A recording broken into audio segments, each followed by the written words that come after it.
Hey guys and gals, it's me, George, the Shade Tree Fix-It Man. And I don't know if you guys have this trouble, but I come out to my shop and I have so many things going on. I get started on one thing and then I get sidetracked onto another because of expediency. Well, you can see over there, I have started taking apart the 8 horsepower motor for the Goofy cart. And I pulled the head off of it, and I pulled the shroud off, and I was ready to pull the flywheel off, but I'm working around something down underneath the bench that keeps getting in my way, and one of the things was this compressor. And this is a compressor that I picked up out of the dump. I'm assuming that the compressor itself, not the motor, is bad. I'm thinking the compressor is seized up because I plug it in, turn it on, and the motor buzzes, but it will not spin. So what I am planning on doing with this is I'm going to make this into a silent compressor. Okay, now you can see my silent compressor set up, and I had already started working on this probably a year and a half ago or more. And all it is a compressor out of a refrigerator or a freezer. It's actually for the, does more for the freezer, but at any rate, that compressor there, and I have it hooked up with a regulator and all that good stuff from another air compressor I had picked up at the dump, but I'm using a tank. This little tank here is the paintball tank. And I had modified the inlet so I could put the air log on it and all that good stuff. But to finish this silent air compressor off, you need something to mount it to or mount it in. And since I started all this so long ago, I have come up with another vintage fishing tackle box, metal one, which is what I used for my first silent compressor build. But this is definitely a whole lot quieter, and I like it. It does the job and it runs pretty quiet. That one's functioning, and I use it mostly for running my airbrush when I'm doing airbrushing on my models, whether it's trains or cars, it doesn't matter. And I also was going to use it for my flame paint job on the Goofy cart, but I ended up not doing it. I ended up doing it all with spray cans. My thought is that I'm going to take this little compressor and mount it on this tank. It already has the regulators on it. It has the gauges on it. It has everything on it needs. So all I have to do is mount this on the tank and hook my lines up to it and hook my electrical into the pressure regulator. So that's what I'm going to do. Now, here's the catch. Am I going to get it done today? I don't know. I came out here to work on that motor for the Goofy cart. I did get the head off, and the head is in the sandblaster, and I could go over there and sandblast that head, and then I could take it in the house and give it a coat of paint, just like I've been doing with some of the other parts. But I got to get this junk out of the way, and now it's up on the bench, so it's in the way of the frame, and I can't work on the frame because this is in the way. Oh man, you see how it mushrooms, and just like a snowball going downhill, it picks up more dirt as it goes.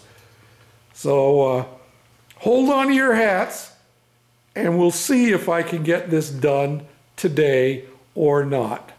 I have to confess, I'm a wimp today. I turned my heater on for a little bit, and my temperature now, I think, is up above 40. Let's see what it says up there. Yeah, look at that. It's up to 50 in here. Woo! Yeah, and the strange thing is, it's a warmer day than it has been the last couple of days. outdoors. Yesterday it was only a high of like 24 degrees. We got a heat wave going today. I think we're going to make it to 35. Woohoo! So hold on to your hats and we'll be back, I think.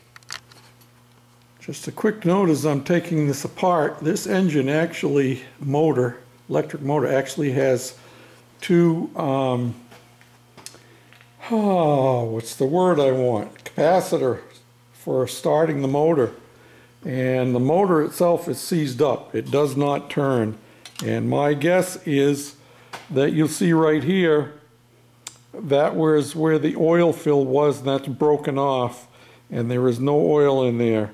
Unfortunately, you can't just save the motor out of this because the motor and the compressor head are built together as a unit.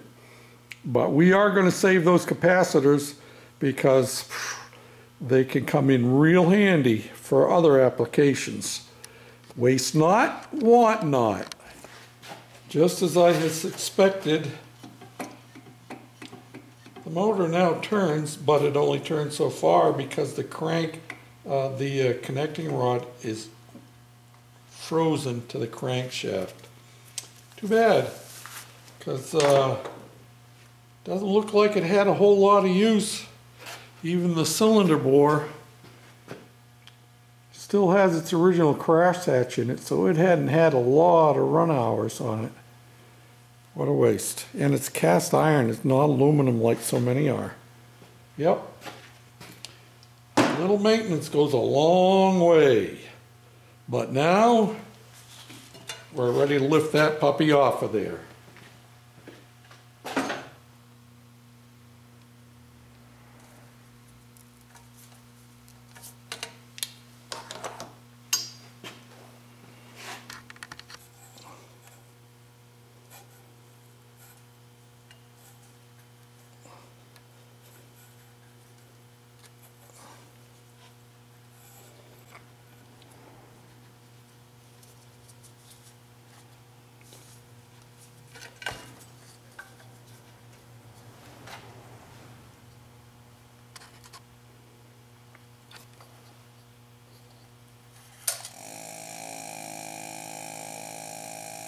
Can you hear it?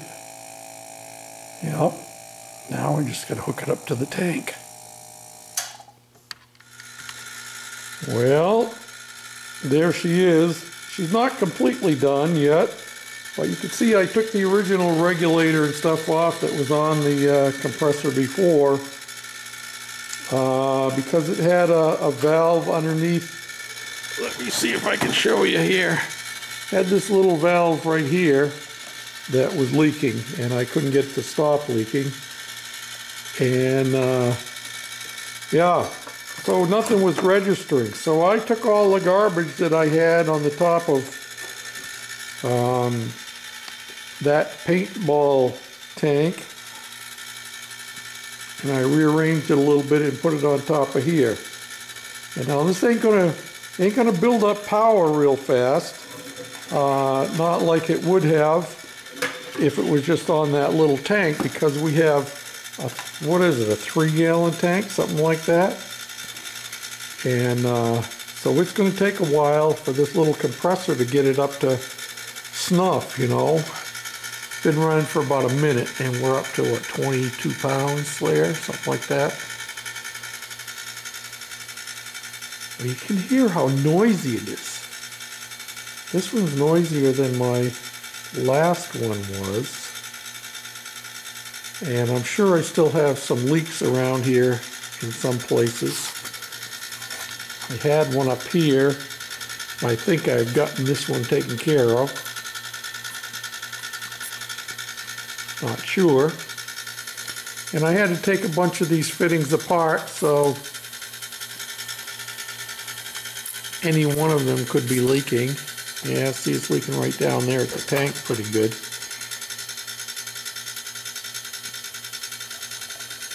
And I didn't put new Teflon tape on them or anything else, so I'm going to have to fix that. And I have no Teflon tape on this fitting up here. And you can see it's still leaking a little bit there. But it is working, and that's the point. And Now that it is working and I have it set up to function, I can finish cleaning it up. I don't even have the compressor mounted, it's just sitting on there. And instead of one of these kind of regulators like this, we have this one right here, which is electronic. It'll come off at 125, and then when you drain it down to 95,